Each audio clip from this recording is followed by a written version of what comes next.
I am Margaret Majors.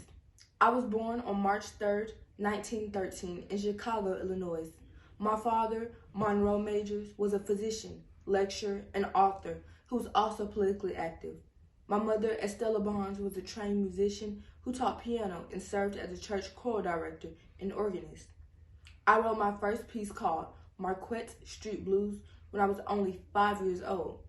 My mother was my first piano teacher, but I received composition lessons with Florence Price when I was still in school. As a singer, I was the first Black soloist to perform with the Chicago Symphony at the Chicago's World Fair in 1933.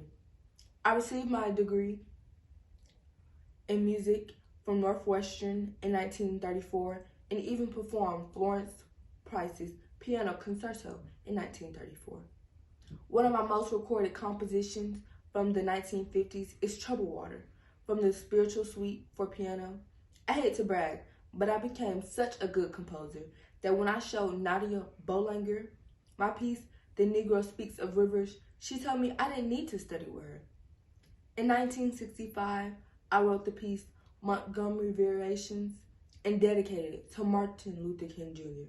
To honor my phenomenal works and talents, the mayor of Chicago declared the 31st of January, 1967 to be Margaret Bonds Day.